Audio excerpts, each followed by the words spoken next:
साबिर शाकिर और अरशद शरीफ को पाकिस्तान छोड़ने पर मजबूर कर दिया गया, तो वो क्यों पाकिस्तान छोड़ने पे मजबूर हुए, इसका कोई जवाब क्यों नहीं देता।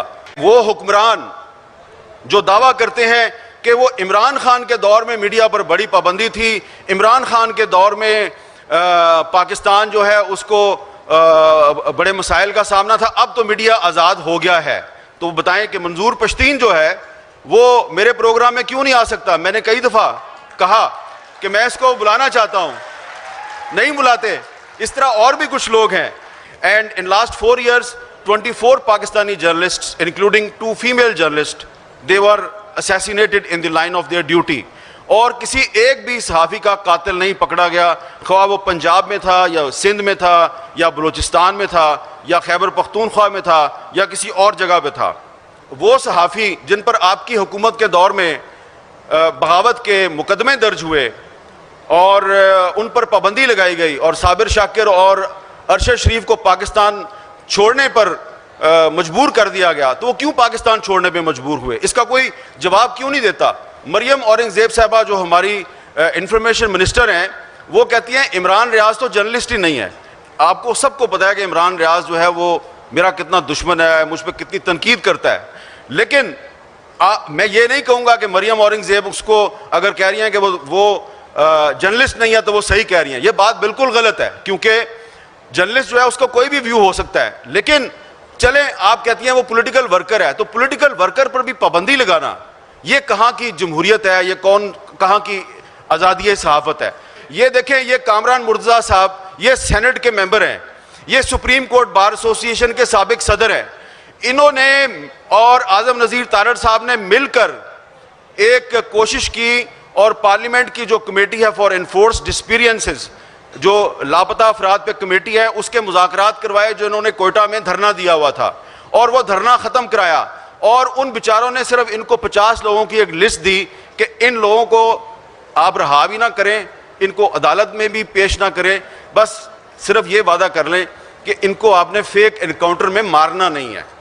तो इन्होंने वो लिस्ट उनसे ली और उन मजलूम लोगों ने अपना धरना कोयटा में ख़त्म कर दिया। उसके बाद आप जानते हैं क्या हुआ, इनके मुंह पे जोर का थप्पड़ पड़ा है। ये सारे जो वजीर है ना हमारे इस हुकूमत के, उस लिस्ट में जो एक मासूम सा शायर था, एक पोएट, अब पोएट, उसको निकाल कर मार के उसकी लाश फेंक दी।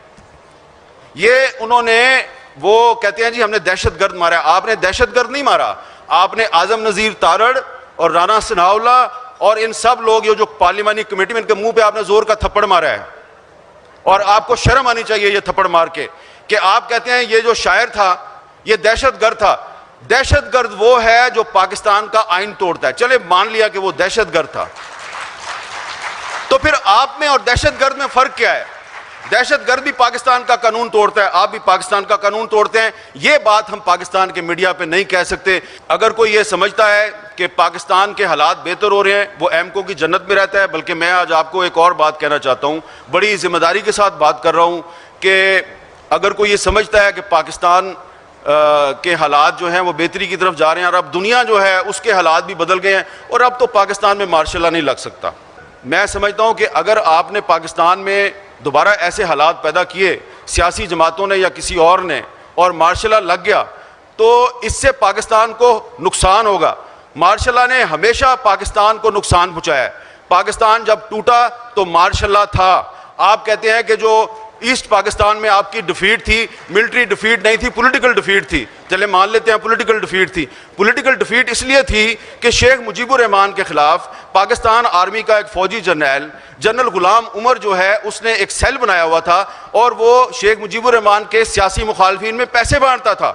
जैसे बाद में 88 में भी IGI बनाई गई और पैसे बांटे गए, और उसके बाद भी पैसे बांटे गए, तो 1970 के इलेक्शन में ये काम शुरू हुआ, पॉलिटिकल इंटरवेंशन, और अभी तक ये सिलसिला चल रहा है। तो शुक्र है कि 1970 में पाकिस्तान का मीडिया आज़ाद नहीं था, वरना आज आपने कहना था कि वो पाकिस्तान जो है वो इंडिया ने नहीं तोड़ा था, वो पाकिस्तान के मीडिया ने तोड़ दिया था, आपने ये कहना था। और आखिर में मैं ये कहूँगा कि इस वक्त पाकिस्तान में कुछ ड्रैकोनियन लॉ हैं।